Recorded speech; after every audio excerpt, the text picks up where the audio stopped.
Hey, you. Thanks for tapping into Untapped Keg. Today, we're going to go into a take a shot coaching session. And what I want to introduce you to is the first week of my self discovery after alcohol course. It's a 12-week course that walks you through really understanding who you are and finding what you like to do without alcohol, while also figuring out how you or who you want to be moving forward instead of just trying to be similar to who you were, right? I think a lot of the time, a lot of fear and anxiety comes up because what does life look like without alcohol? What am I going to do? How am I going to enjoy things? I don't know what alcohol could look like. And understanding that and the fact that it took me 7 years after I stopped drinking before I really started my own self discovery journey to figure out what I like to do, who I want to be, who I am, and then do that moving forward. And this course is great for people who have stopped drinking, great for people who want to reevaluate their relationship with alcohol or want to look at what they're doing, where they're putting their energy in their life, and really create the life of their dreams starting right now. So there are three pillars to the self-discovery course: self-honesty, self-exploration, and self-acceptance. Throughout each of the weeks, what we learned the week before is going to stack on top of the week that we are in right now. With that, week one, right? Week one is the introduction to self-honesty, because we can be honest as far as we can with other people. But until we are honest with ourselves to the point that we are uncomfortably honest with ourselves, we cannot be completely honest with other people. And our healing and our growth is directly tied to our willingness to be honest with ourselves, because you can't heal and grow things that you're actively ignoring. And you may not even realize you're ignoring what you are. And that's okay. Like, this is all okay. There's a reason that I'm here to walk you through this, that it includes coaching sessions to be able to talk about your life and things. And I give examples of how being honest with yourself or any of the lessons, how you can implement it into your life. And we start slow. This is about progress, not perfection. There is no 100% right answer or even 100% wrong answer. The only wrong is not trying. And progress means being aware even after something happened. But if you're aware of it, okay, what can I do moving forward to choose a different way of acting? How can I learn from what I just did to figure out how I want to be moving forward? And then what can I do to make it easier for myself to be that way moving forward? So, self-honesty, define it for yourself. What does that mean? To me, it's being radically honest about how I feel about my life, my emotions, what my emotions are, where they're coming from, what I'm feeling, and my actions. And this doesn't just mean my weaknesses. This doesn't just mean the bad. This can also be the good. Recognizing the good things. And that's more of what I would like to do going forward, is really, really important, because we do things that we do enjoy. We do things that we like. Oftentimes, we also do things that we would like to do better or change moving forward. As you become more aware of your external world, the self-honesty means what's going on inside as well. We're going to increase our awareness of what's going on inside. Okay, what just happened? I don't really like how that I feel right now from that interaction that I had with that person. I feel like I allowed myself to be bulldozed. I was not 100% acting how I would like to act. How can I change that moving forward? ooh, I really like how I feel coming out of that interaction. What did I do in there that felt so good? What did I do that I can do again in other interactions with people? A massive, massive skill that is going to help you to move forward in this is a willingness to be wrong. When I developed a willingness to be wrong, it opened up my curiosity. And when I was able to open up my curiosity, it allowed me to highlight things that I actually don't like doing. And I just did them because I did them all the time. For example, I was spending a lot of time playing softball, and I like softball. I like playing it. However, the people I was playing with, I was not enjoying. I realized, oh, when I leave after that, I feel worse. Even after a win, even after I play really well, I feel worse than I did before I started. Okay, that is an indicator that I'm doing something that I don't necessarily want to do.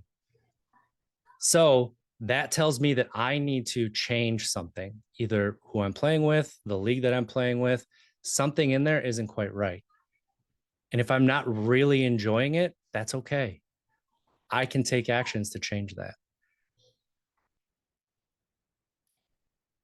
When you start to be honest with yourself and you have this willingness to feel wrong or that to be wrong, like let's try something different, see what happens.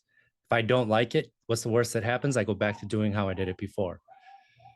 When it comes to embarrassment, shame, fear, anger, the vocabulary behind your emotions, the vocabulary on how you talk to yourself is massive. And being honest with yourself can really set you free. Learning the difference between embarrassment, shame, fear, anger, when you understand what you're actually feeling and where it's coming from underneath, and you accept that, it allows it to move through. And it doesn't just, it's not your mood for the entire day. You get to just be like, yeah, of course I'm frustrated. That person cut me off and almost caused an accident when I was taking my kids to school. Of course I'm frustrated about that. I'm pissed off about that. Okay, admitting that allows it to move through. And now I'm not just at a short fuse, like, why am I pissed off? What's going on? Why am I so quick to irritation? Another thing was I was a high voltage line tech for 10 years. I had to climb poles that were just smaller than my legs. And I had to touch, electricity, live voltage, 25,000 volts. I would go up and I would be experiencing fear. And I would tell myself, I'm not scared. You're not scared. What is there to be scared of? Quit being a wuss. You are not scared. And what that did was it made me mad at myself. It made me irritated because I wasn't being honest. And then it just highlighted the fact that there's something wrong with me because I'm feeling these emotions. And so instead of taking those emotions and pushing them to the side or just accepting them and being like, yeah, of course I'm scared. This pole falls. My kids won't have a dad. Is it possible that this pole will fall? Yes. What are the odds that this pole will fall? Well, less than 1%. Okay. So, yeah, be a little bit scared, but also understand that you're going to be all right. Now, that has me feeling a lot better, but that's not how I talk to myself. Instead, I talk to myself in a way that made me feel like I was bad. I was wrong. I shouldn't be feeling I shouldn't be feeling this way at all. And that is what I'm talking about when I say self-honesty and accepting these emotions. When it comes to being honest with ourselves, it's important to know that even our beliefs might not be our own. And we may have taken them on and they're inside of us and we're following them because we think we should, but they're not actually our own. And so that's causing a disconnect. It's causing us to fight with ourselves. So there's 3 S's of our beliefs. The first one we're going to talk about is substance.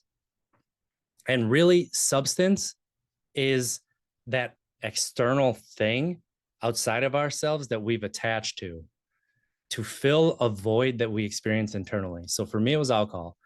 And then it went from alcohol to work, to video games, to my relationship, to work, to being a dad, to work, to really, it was after that, it was just, I'm not worthy. I'm not good enough. And that attached to that.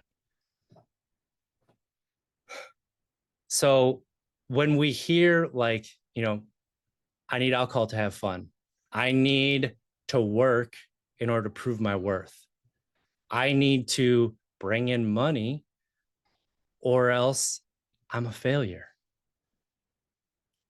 That is what I mean by substance in our beliefs. And are they actually ours, or is that something that we picked up from society, from family, from someone else that we took on? And then we had to start believing it because we thought that was the way to get the life that we wanted. The next one, keying it up, right, is society. Those are beliefs that we have about ourselves in relation to society, our community, our family. These beliefs, they were picked up from teachers, from family members about ourselves, from others that we took on and we're like, you know what? That sounds right to me. So instead of challenging it, I'm just going to follow it. And when we understand that, maybe it's that I have to prove that I'm right, because if I don't prove I'm right, I will never be right. That is okay to have inside of you because you haven't challenged it. However, if we can challenge that belief, we can change it where you don't have to prove that you're right. Your actions can show that you're right. So when we are thinking about the beliefs that come from society, they can manifest in our self-talk. They can manifest in our relationships. And I'm talking family, I'm talking friends, coworkers, and romantic relationships, your relationships with your kids, your brothers and sisters, your, anybody that you talk to. That is how it can manifest. And the last S of the beliefs is the belief of ourself. And with that one, it is our inward focus towards the identity that we have constructed for ourselves.